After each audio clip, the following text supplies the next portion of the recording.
Gaza युद्ध का आज 51वां दिन है। भीषण जंग में 16,000 से भी ज्यादा मौत के 48 दिन बाद 4 दिन का एक समझौता हुआ, जिसमें बंधक छोड़ने और मानवीय मदद जैसी शर्तें रखी गई। लेकिन अब वो 4 दिन की टाइमलाइन भी 15 घंटे बाद खत्म होने वाली है। गाजा युद्ध अब 2 हिस्सों में बंटता दिख रहा है। एक तरफ बंधक हैं और दूसरी तरफ गाजा का भविष्य है कि अब गाजा का आगे क्या होगा। क्या गाजा अल मवासी में समा जाएगा? बंधक, गाजा का भविष्य और ये आ गया अल मवासी। अल मवासी क्या है? अल मवासी का जिक्र क्यों हो रहा है?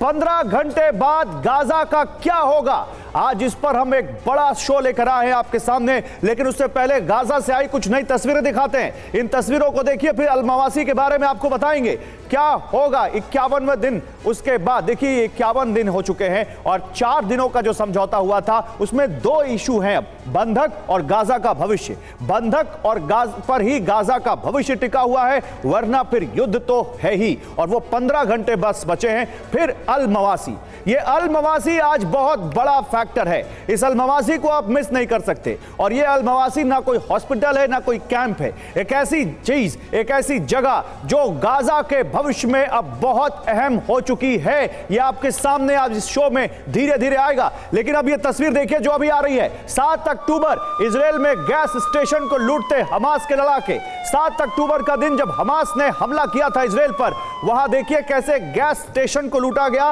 उस गैस स्टेशन पर बने सुपरमार्केट को लूट लिया हमास के लड़ाकों ने।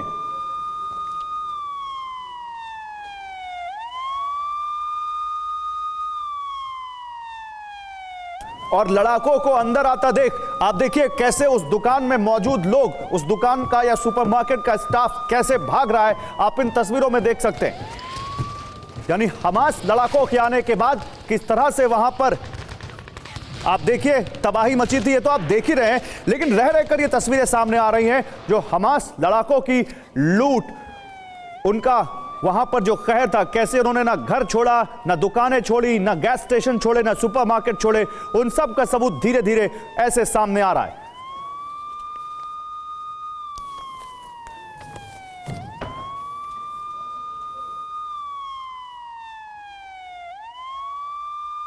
सात अक्टूबर इजराइल में गैस स्टेशन को लूटते हमास के लड़ाके और उनकी तस्वीरें आपके सामने देखिए।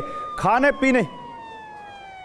पीने की चीजें लूट रहे हैं, बिस्कुट, टॉफी, ये सब लूट रहे थे, चॉकलेट्स लूट रहे थे। ये खाने पीने की चीजें जो इनके सामने आया खाने के लिए, हाथ में जो भी आया, वो सॉफ्ट ड्रिंक की बॉटल्स, पानी की बोतलें, जो इनके सामने आया वो सब लूटते हुए लेकर जाते दिखे हमास के लड़ाकों। देखिए कैसे भाग रहे हैं, डस्टबिन तक उठा ले गए, डस्टबिन भी नहीं छोड़ा हमास के लड़ाकों ने, डस्टबिन लेकर भागते दिखे हैं हमास के लड़ाके। गैस स्टेशन पर बने एक सुपरमार्केट में घुस गए ये हमास के लड़ाके। और उसके बाद यही नहीं, राफा बॉर्डर पर जो राहत सामग्री आई जा रही है वो भी लूटी जा रही है। राफा बॉर्डर जो मिस्र से लगा बॉर्डर है, जहां से गाजा में हेल्प आ रही है, एड आ रही है, उसकी भी लूट मची हुई है। राफा बॉर्डर पर राहत सामग्री के ट्रकों को लूट लिया। ऐसी कुछ हमला किया तो लूटा और मदद आई तो लूटा। मतलब जब वो इजराइल गए थे तो भी लूटा और जब मदद इनको दुनिया भेज रही है तो भी लूट रहे हैं उसको। और वेस्ट बैंक के अल जलाजून कैफे पर इजरायली अटैक अब आपको दिखाते हैं। गाजा में तो सीज फायर है लेकिन वेस्ट बैंक में कोई सीज फायर नहीं है और वेस्ट बैंक में लगातार इजराइल की सेना का ऑपरेशन जारी है। वेस्ट बैंक के अल जलाजून कैफे पर इजरायली अटैक की तस्वीर देखिए।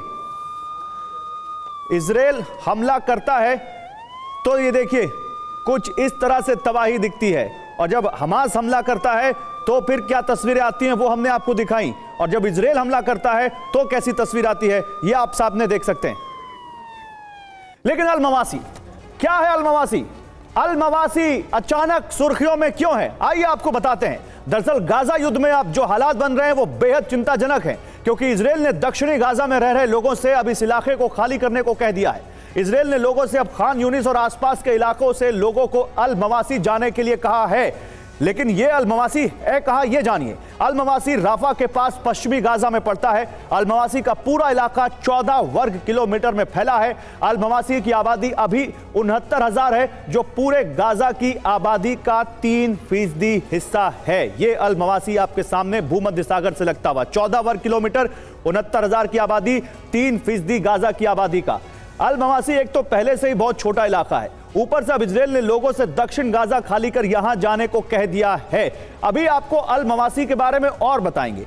आप सोच रहे होंगे कि इतने छोटे इलाके में जब पूरे गाजा के लोग आ जाएंगे, जब पूरा इलाका जो गाजा का है वो 23 लाख लोगों की आबादी जिसमें है, वहां से लोग अगर इस तरह से आ जाएंगे तो आखिर इसकी तस्वीर कैसे होगी। आप समझिए, अल मवासी से उत्तरी पहुंचने के लिए पहले उत्तरी गाजा से जो लोग दक्षिणी गाजा आए हैं, उनको दक्षिणी गाजा से अब जाना पड़ेगा अल मवासी की तरफ। 14 वर्ग किलोमीटर के इलाके में कुल 22 लाख की आबादी को जाने को कहा गया है।